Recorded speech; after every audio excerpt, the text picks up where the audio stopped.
You ever have a moment that pulls the floor right out from under your life? You ever have a moment where everything stops, like the world just slams on the brakes, and you're the only one who didn't get the memo? That was me. Standing in a tux that suddenly felt 2 sizes too tight, holding a glass of lukewarm champagne, while my ex, Emily, strolled into my wedding, with a toddler on her hip. And that kid? He looked exactly like me. Now, to really understand why this hit like it did, I need to back up. Not far, just a few years. Back to when Emily and I were still a thing. We were that kind of couple people didn't quite get. We didn't match on paper, she was fire, I was water. She liked chaos, I craved routine. But somehow, it worked, until it didn't. One day, she was packing up a U-Haul with no warning and muttering something about finding herself. I didn't chase her. Not because I didn't care, believe me, I cared too damn much, but because I knew she was the type who burned bridges and danced in the ashes. I spent a long time after that trying to patch myself back together. And just when I thought I'd made peace with the crater she left behind, Claire showed up. Claire. She was everything Emily wasn't: calm, thoughtful, the kind of woman who listened when you spoke and loved with both hands open. She didn't fix me. She didn't need to. She just stood beside me while I learned how to fix myself. So when I proposed, it wasn't impulsive. It was intentional. Earned. Real. That's why the second I saw Jacob sprinting down the hall of the chapel like he was chasing a fire, my stomach dropped. That man doesn't run. He glides. He strolls. But run? Nah. So when he did, I knew something was wrong. She's here, he said, breathless. Emily. She's outside. And she brought a kid. My first instinct was disbelief. She what? He nodded. Nathan, he looks like you. And right then, I swear, the world tilted sideways. I followed Jacob through a side hallway to the church foyer, and there she was, Emily. Same sharp jaw, same eyes that used to see right through me. But now she was holding a little boy with curls like mine and a frown I knew too well. He clung to her leg, shy but watching. She smiled, and it wasn't kind. Hey, Nate, she said. Just like that. Like we were old friends grabbing coffee, not like she dropped a grenade in the middle of the best day of my life. I didn't come to ruin anything, she added. But, he deserves to know who his father is. I felt every bone in my body stiffen.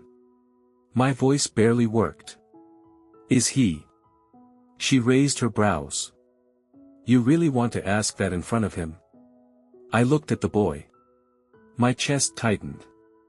God help me, he looked just like I did at that age. Same eyes. Same damn nose. Before I could say another word, I heard footsteps behind me. Claire.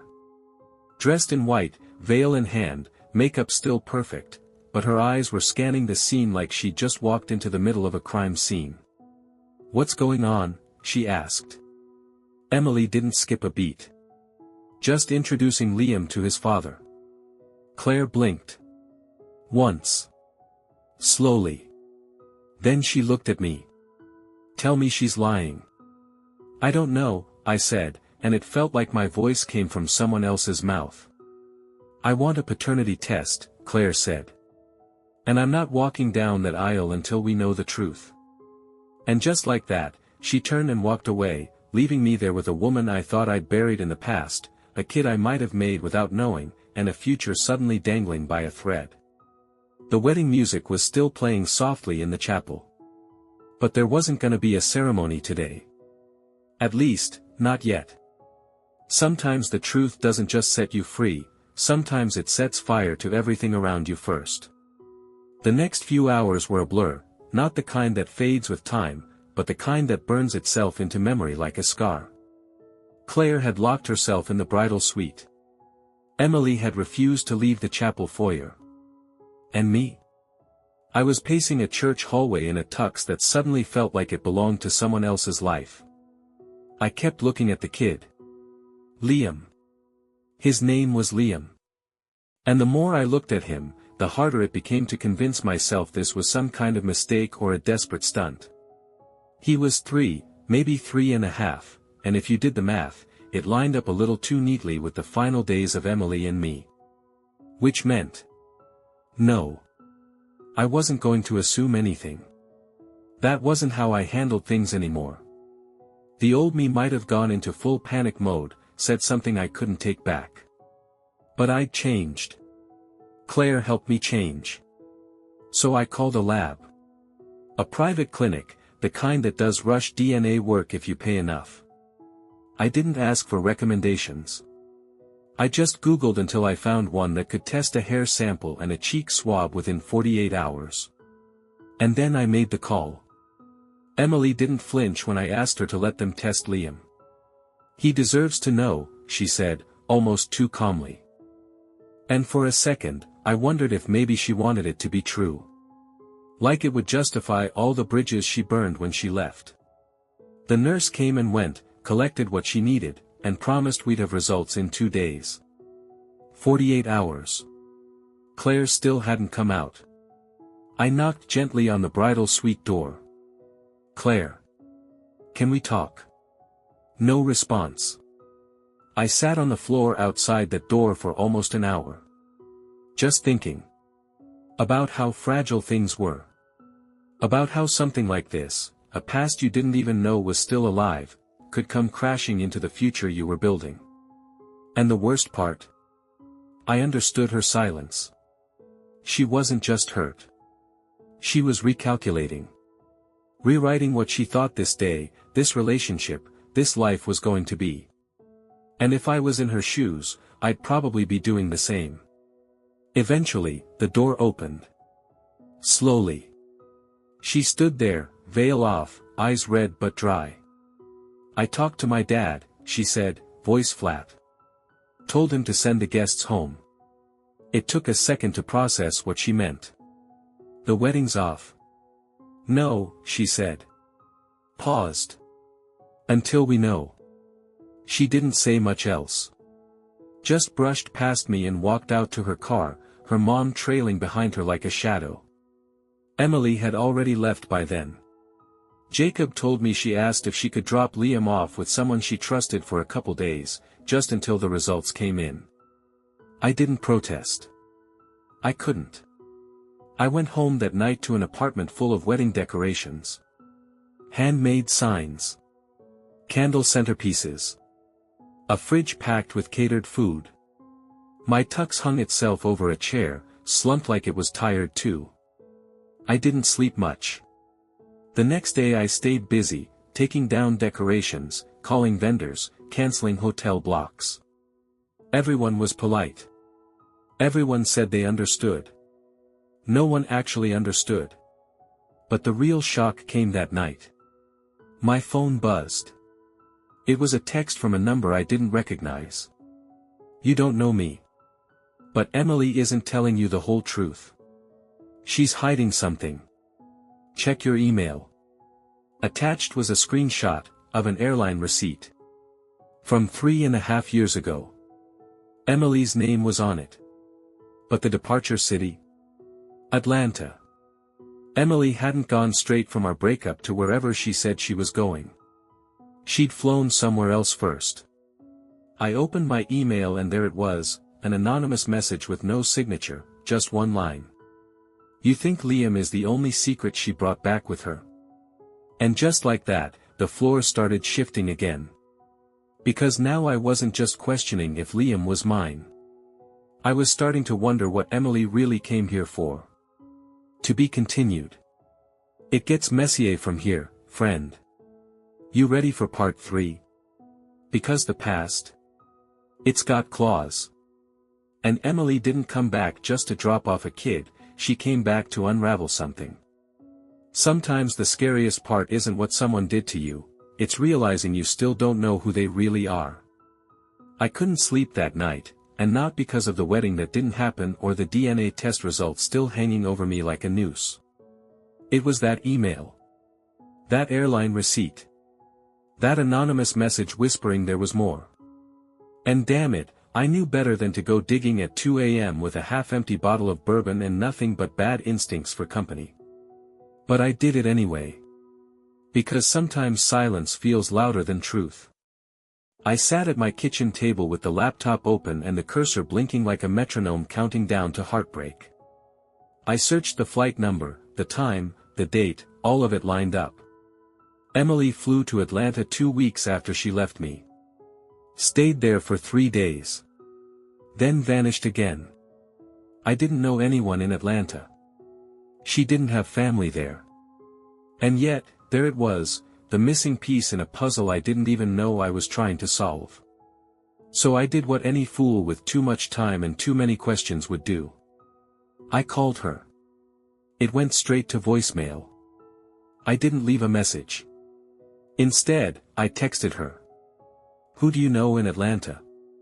No reply. 5 minutes later, I sent another. I got an email. "Someone's telling me there's more you're not saying." "Who were you with?" Still nothing. Then, around 4:15 a.m., my phone buzzed again. This time it wasn't Emily. It was Claire. Just 3 words. "We need to talk."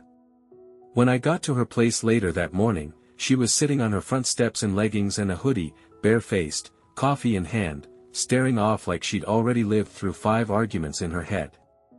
She didn't say, "Hi." Didn't ask how I was. She just handed me her phone. There was a screenshot. An Instagram post. Emily. Smiling. In a group photo at a backyard barbecue. And standing next to her, with his arm around her waist, was my brother. Jason. I hadn't seen Jason in over 4 years. Not since he moved out west to find himself or whatever excuse he used to run from our family after some messy financial drama. He and I never saw eye to eye. He was the kind of guy who could talk his way into anything, a job, a relationship, a loan, and then ghost the second things got inconvenient. He'd burned every bridge he walked across. But what the hell was he doing next to Emily? "Claire," I said, blinking at the screen. This can't be." She tagged him, she said, her voice eerily calm. I checked the comments. Someone asked if they were dating. She didn't deny it. I swallowed hard. My hands felt numb. "She left me," I muttered, and went to him. Claire stood. She crossed her arms. "You need to ask her exactly who Liam's father is." That's when it hit me. The timing. The trip to Atlanta. Jason. And suddenly the question shifted from "Is Liam mine?" to "Is he Jason's?" I felt sick. Like the air itself was turning toxic. I drove straight to the address Emily had given the clinic as her temporary location. Some Airbnb rental in a quiet neighborhood. I knocked. No answer. I knocked again. Then I saw the curtain move. When the door opened, Emily stood there, barefoot, expression unreadable. "I got your texts," she said. "You going to answer them?" She didn't invite me in.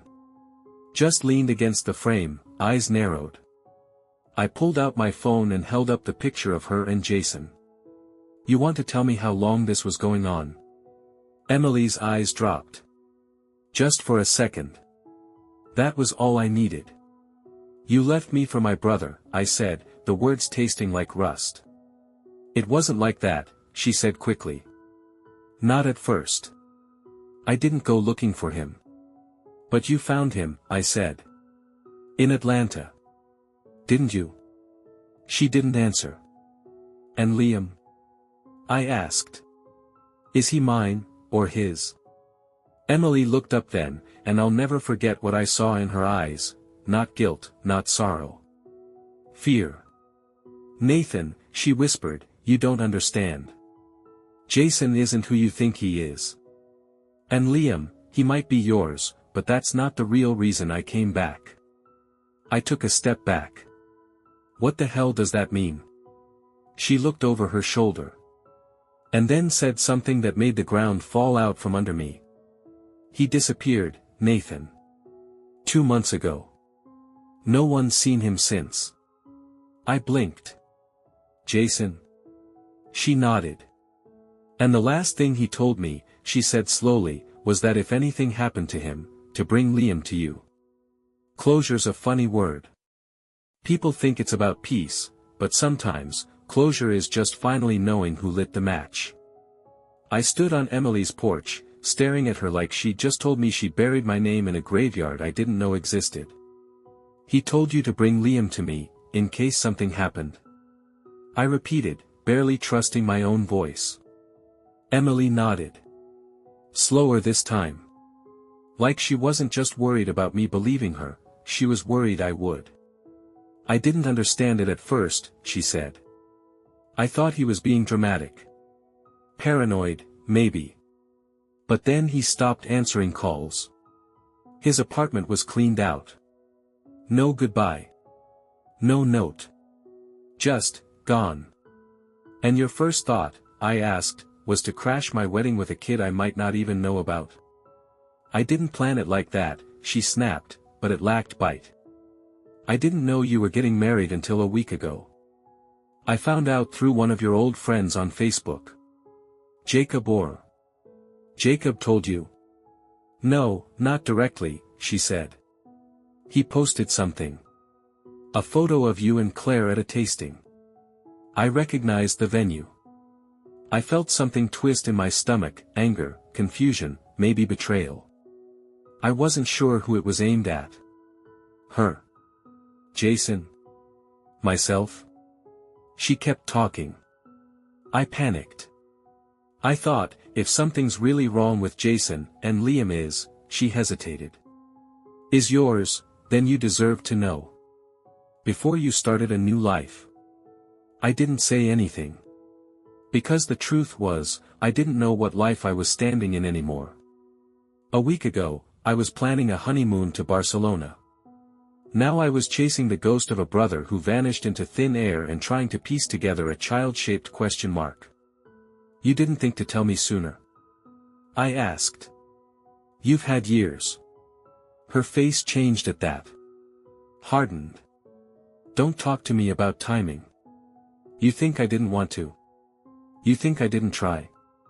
I did. But Jason made me promise.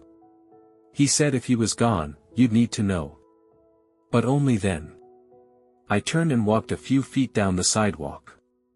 My brain was spinning in too many directions, trying to hold on to logic while the floor kept shifting. Jason. The screw-up. The charmer. The man who could talk his way out of an avalanche. What the hell had he gotten himself into this time? What do you mean he was paranoid? I asked. Emily looked down the street before she spoke, like someone might be watching. He said someone was following him, she said. That he found something. Something that wasn't meant to be found. I didn't push. I thought it was just Jason being Jason. And now? Now I'm not so sure. I took a breath. I need to know if Liam is mine. Before anything else. That test comes in tomorrow. She nodded. I know. I turned to leave. Hey, Nathan, she called. I stopped. If he is yours, he needs you. More than you realize. I didn't answer. I just got in my car and drove. But here's the thing no one tells you about the past, when it comes back, it doesn't knock politely. It kicks down the door. That night, I found myself sitting in Claire's driveway. I hadn't called. I didn't know if I should. But she must have seen the headlights, because a few minutes later, the front door opened. She didn't say anything. I didn't either. She came outside and sat next to me on the front step, just like she had when we used to stargaze and talk about kids and dreams and growing old together. Back when things felt simple. Back when I thought the hardest part of my life was behind me. Did you find out anything? She finally asked. I nodded. Jason's missing. Emily says he left her instructions to come to me if anything happened. She stared out at the yard. Do you believe her? I don't know what to believe, I admitted. But something's off. Claire hesitated. Then pulled out her phone and showed me something. It was a message. Sent to her 2 days ago. From an unlisted number. Tell Nathan to stop asking about Jason. Not everyone wants him found. I stared at it. My blood went cold. Why didn't you tell me? I asked. Because I didn't know if it was real, she whispered. But now. I'm scared. And right then, I realized, this wasn't about a kid anymore. This wasn't about a wedding or a DNA test or a past that wouldn't stay buried. This was something deeper. Darker. And if Jason had uncovered something before he vanished, something someone was willing to keep buried, then Liam might not be the only one in danger. Some truths don't hide, they wait. Patient, quiet, until someone looks too close. The DNA results came the next morning. The envelope was smaller than I expected. Plain, sterile. Like it didn't carry the weight of someone's entire identity inside. I opened it in my car, parked 2 blocks from Emily's rental. I didn't want to do it at home. Didn't want to be anywhere familiar in case the answer shattered something I couldn't rebuild. 1 sentence. Probability of paternity, 99.98%. Liam was mine. I didn't cry. I didn't yell. I just sat there, letting the realization settle like dust after an explosion. I was a father. And I'd missed the first 3 years of his life. And his mother, the woman who once said she wasn't ready to be tied down, had kept it from me. But she came back. Not for me. Not for money. She came back because Jason vanished. And now my brother, the same guy who used to hotwire the neighbor's go-kart for fun, had left behind a mess so tangled it was dragging people down with him. Claire was the first person I called. She didn't say much after I told her. Just that she needed time. I didn't blame her. Later that day, I went to see Emily.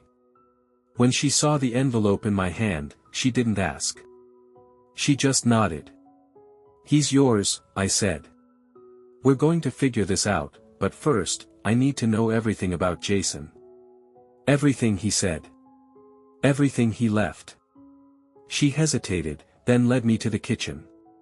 Opened her laptop. There's a folder, she said. On an encrypted drive.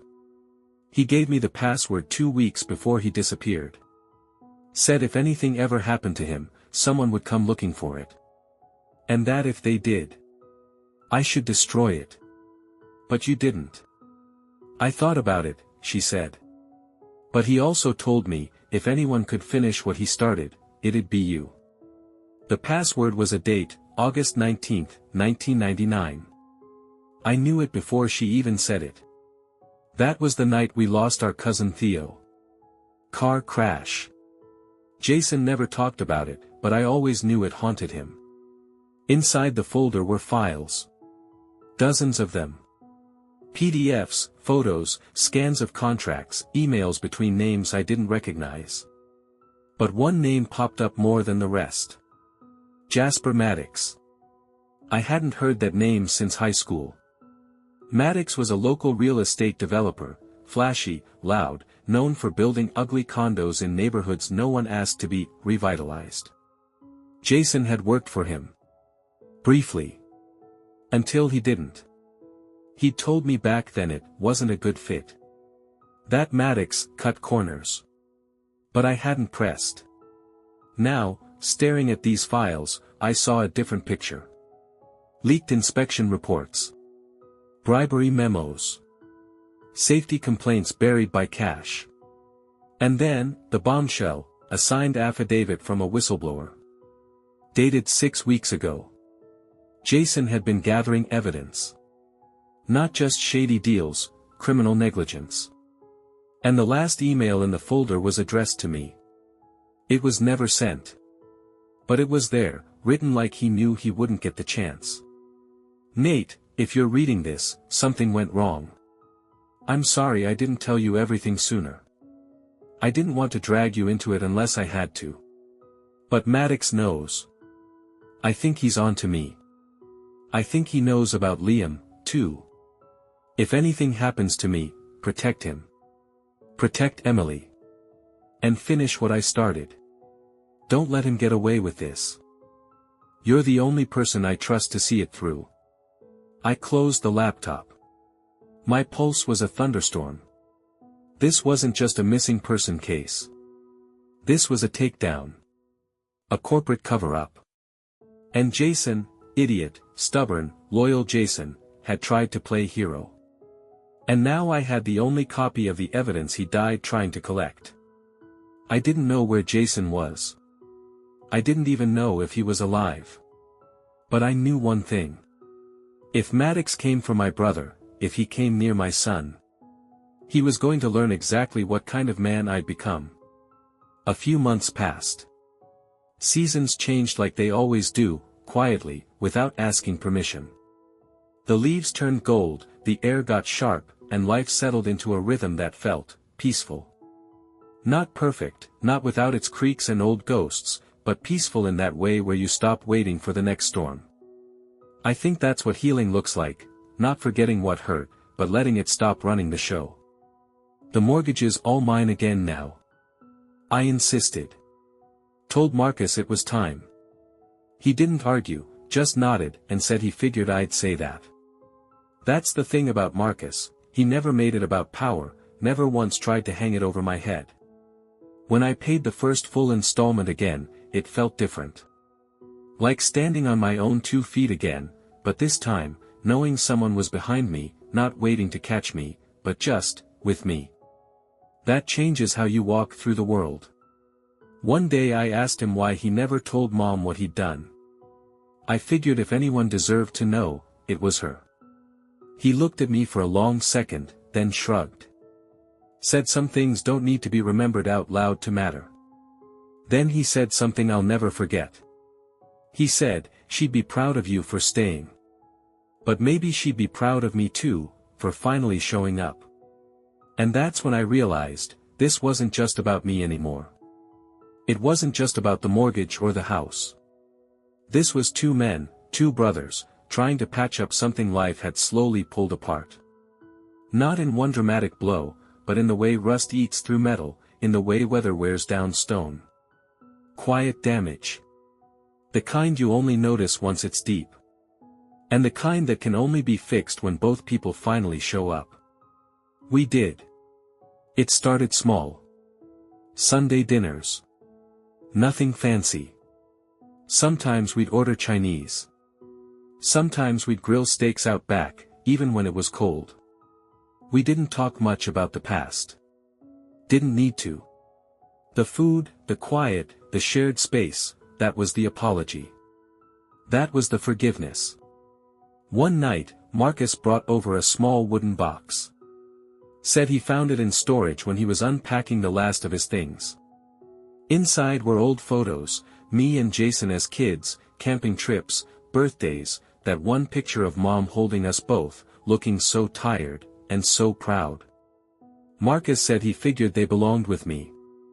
I told him we should build a shelf for them. Not hide them in a drawer. Not tuck them away like something fragile. Just, let them be seen.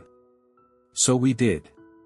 We built that shelf together, right there in the living room, above the fireplace. The same fireplace I used to sit by on nights I couldn't hold myself together. Now it holds us. Our memories. Our cracks. Our repairs. I remember the first night we lit a fire after it was all done. We didn't say much. Just watched the flames flicker. He sipped his beer. I leaned back in the old recliner. And in that quiet, flickering moment, I realized something I wish I'd known sooner. The people who matter most aren't always the ones who shout the loudest. Sometimes they're the ones who stay silent. Who show up late. Who carry guilt in their pockets for years, and still choose to love you in the way they know how, even if it takes them half a lifetime to figure it out. Marcus did that. And I like to think I did too. As for Jason, he's part of the house now. Part of the fire. Part of the silence that no longer hurts. His memory lives on that shelf, in those photos, in the warmth we rebuilt around what was left behind. So if you're ever lucky enough to get a second chance with someone you thought you lost, take it. Don't waste time trying to even the score. Just show up. Just love them. Quietly. Honestly. Because in the end, what stays isn't the debt or the damage, it's the grace. What fades is the silence. What matters, is who stayed anyway.